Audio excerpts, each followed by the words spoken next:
Existential scenarios like an asteroid hitting Earth face pretty long odds. The likelihood of that happening are literally astronomical. But just in case, the Earth has a watchman on the lookout for exactly the kind of threat that wiped out the dinosaurs. So we now have the technology to detect these things far in advance. Lindley Johnson is NASA's planetary defense officer. We believe we have already found all of the near-Earth asteroids that are of that size that could cause the same kind of catastrophe that occurred to the dinosaurs.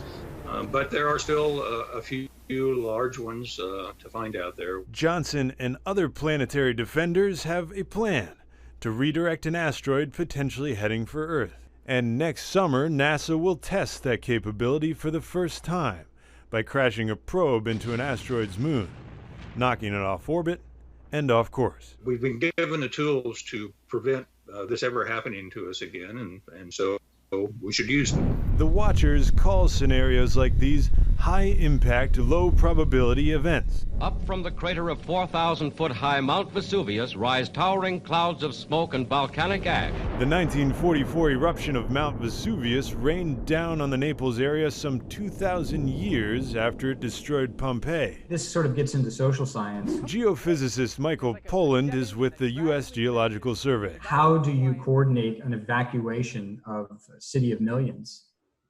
There are environments like that all over the world, not just Naples, but environments like that in Indonesia and the Philippines. You know, there was an eruption of Taal volcano in the Philippines, which is only a few tens of kilometers south of Manila, where there's millions of people that live.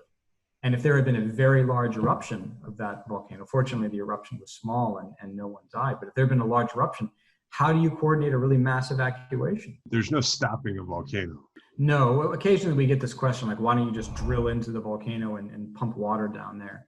And the scale of the problem is really incomprehensibly big. So no, you can't stop a volcano from erupting. You might be able to divert some of the products, but the best mitigation methods we have today are to get out of the way.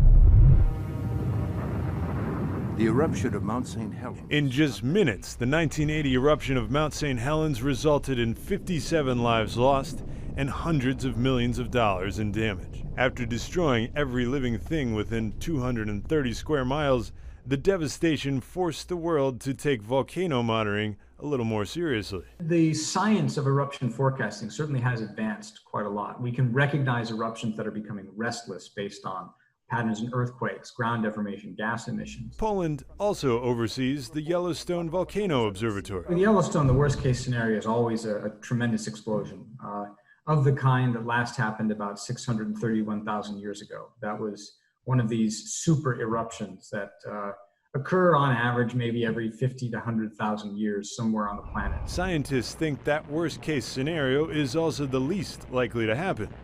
But if it did... It's not going to cause our extinction. That's not to say that it wouldn't be pretty devastating. Sure. These sorts of eruptions would be immediately devastating to everything around them, out to a radius of hundreds to thousands of kilometers. While hundreds of active volcanoes exist around the world, another threat hangs right above our heads. Luckily, this July 23, 2012 eruption on the sun that sent giant particle clouds hurtling through space at 6.7 million miles an hour missed the Earth. In 1859, one of these eruptions hit Earth. Now known as the Carrington Event, it's the largest geomagnetic storm on record. Today, a Carrington-like event would be similar to an electromagnetic pulse, or EMP. In that case, the plan is a temporary shutoff to save the grid. We might not be able to predict or prevent every catastrophe or global disaster, but having early warning systems in place is always a good idea. Gabe LaMonica, CBN News.